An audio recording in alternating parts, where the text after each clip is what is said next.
All right, Shalom. First and foremost, I want to give all praises, honor, glory, and fear to Yahweh, Bahashem, Yahweh Shai, Bahashem, Rakakwadash. Also, I want to give double honors to the elders and apostles of Great Millstone, and peace and mercy to the Lord's hopeful elect, back at it through the spirit and power of Yahweh, Bahashem, Yahweh Shai, with an epistle concerning a time of world war, being that besides the mark of the beast, World War III or these coming wars is a huge part of prophecy.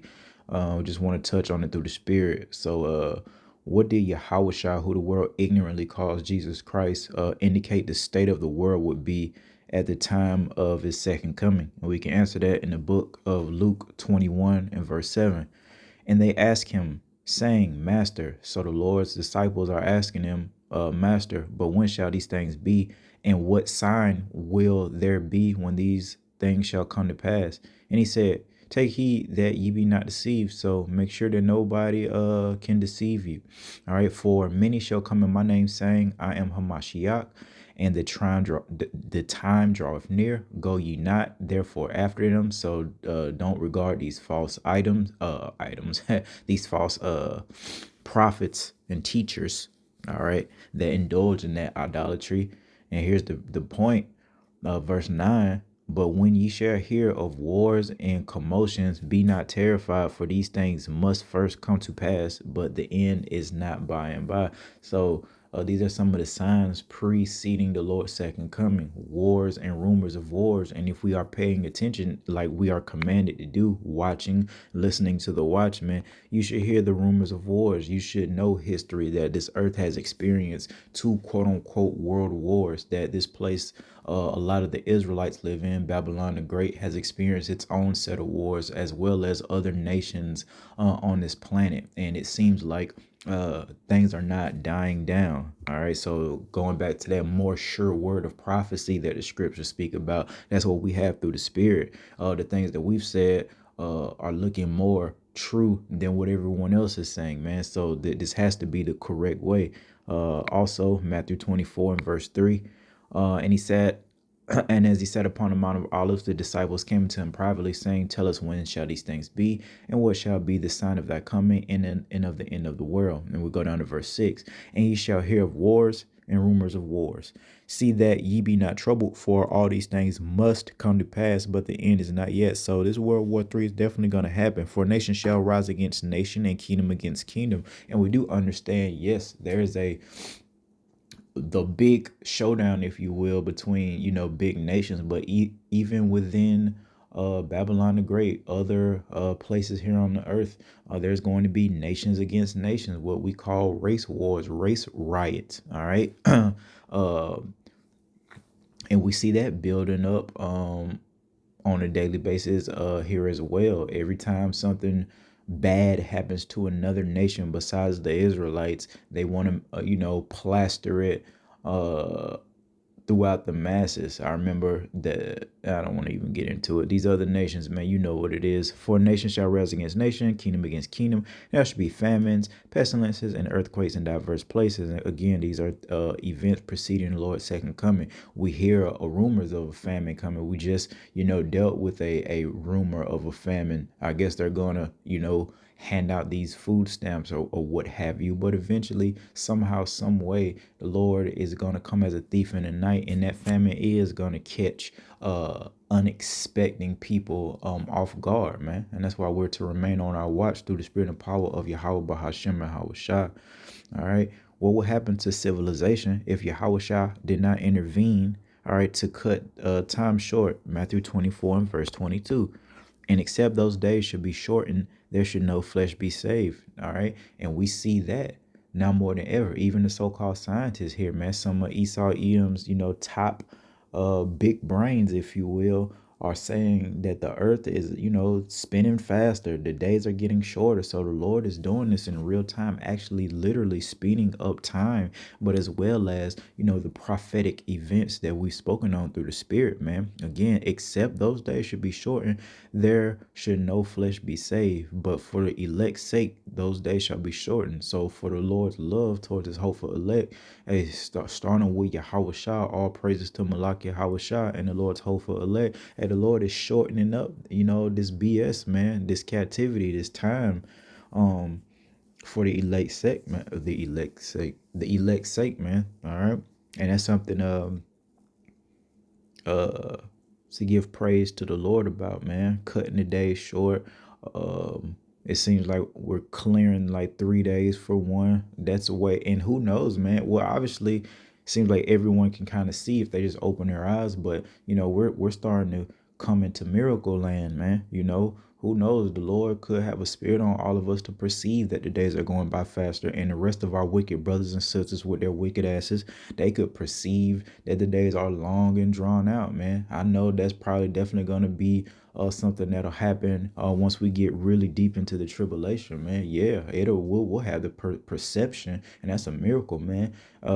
Just to perceive that the days are going by faster, and the Lord will curse you, man, and plague your mind and make you have to tough it out. Those days will be long, man. During the great tribulation. And that's something that we understand, and which is why we try to persuade men through that fear of Yahweh Bahashim Yahweh Shai. All right. Does Yahweh Shai warn the world of such catastrophic events before they come to pass? Absolutely. And we'll see how the Lord does that in the book of Amos 3 and 7. Surely the Lord God will do nothing, but he revealeth his secret unto his servants, the prophets. All right. So there it is. These secrets, man. All right. What the MOTB is, who we are, or who our power is, how to serve our power. All these things have been hidden. They've been secret. But the Lord has revealed certain secrets to his servants, the prophets, man. And the main prophecies, man. Of course, the mark of the beast and, the world war that accompanies that.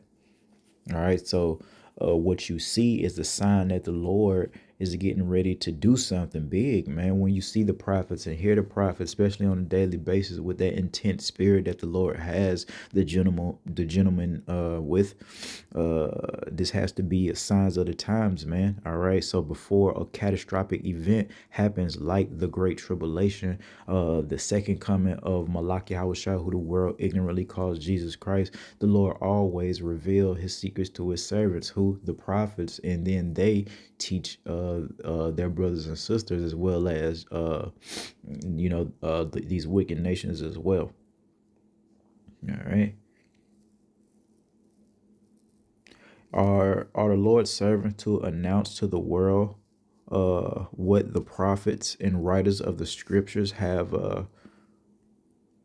recorded for our time today? And we'll see that answer in the book of Isaiah 58 and verse 1. Cry aloud, spare not, lift up thy voice like a trumpet, and show my people their transgressions, in the house of Jacob their sins. So there it is, man.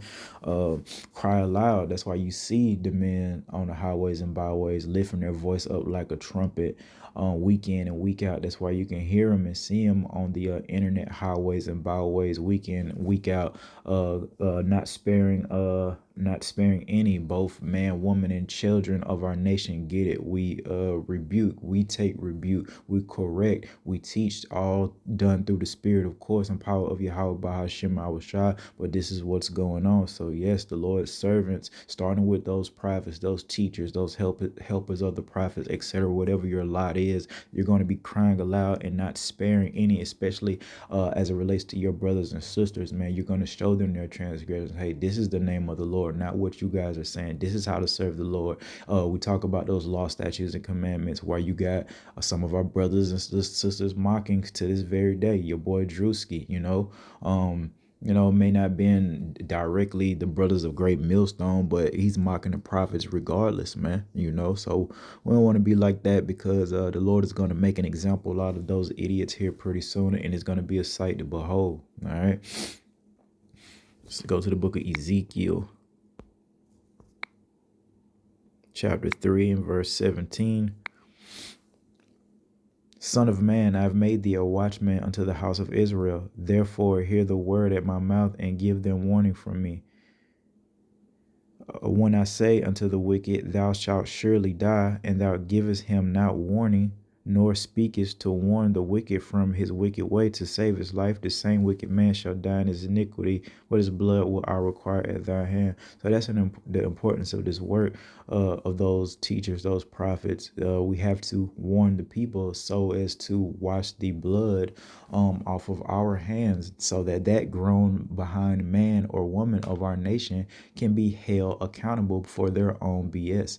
See, we have these positions we don't ultimately know. We have a spirit, a desire, but there's an order that the Lord has already established, and the Lord's hopeful elect, they're gonna outrank, all right, the rest of the nation, and they're in a training regimen, pretty much, to be leaders, to be gods, actually, because that's what the Lord said. Ye are gods, man. We just have to get to that manifested state. But the whole point being, hey, we're watchmen, so we warn the people, all right, to save his life. Yet, verse 19, yet if thou warn the wicked, and he turn not from his wickedness, nor from his wicked way, he shall die in his iniquity, but thou hast delivered thy soul. So again, that's the importance of this work. Warning the people and getting that blood off of our hands, of course, getting our house together first and foremost before we get out here teaching and telling people what to do and what not to do. We got to make sure that we're striving for the masteries ourselves, man, through the spirit and power of Yahweh Bahashim Al-Shah. Then we start the teaching correct, man. But of course, 2/3, 66%, I think it's 66.6, or the nation of Israel has been prophesied not to regard the warnings that the Lord has sent out via the prophets. So, that's that. The book of Matthew 24 and verse 14.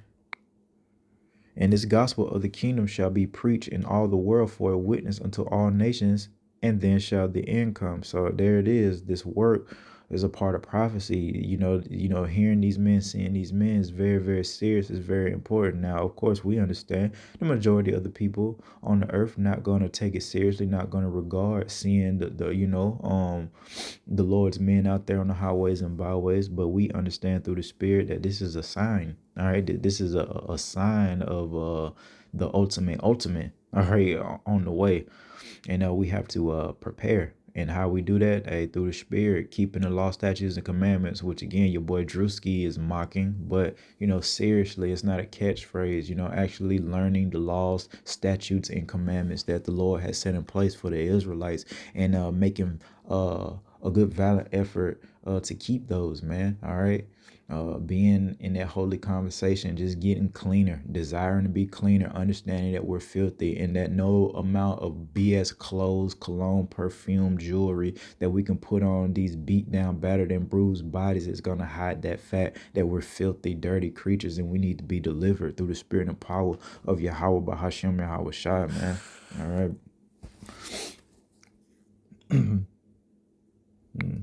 How severe is this time of great tribulation, being again this time of world war that we've prophesied is going to happen upon the entire earth. Matthew 24 and verse 21. For then shall be great tribulation, such as was not since the beginning of the world to this time, no, nor ever shall be. That's how bad it's going to be. It's going to be a great tribulation like the world has never seen before. We also can see that in the book of Daniel.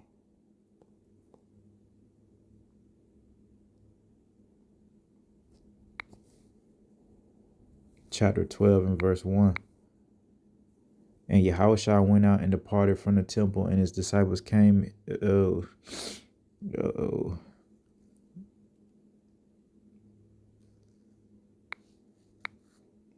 Salakia.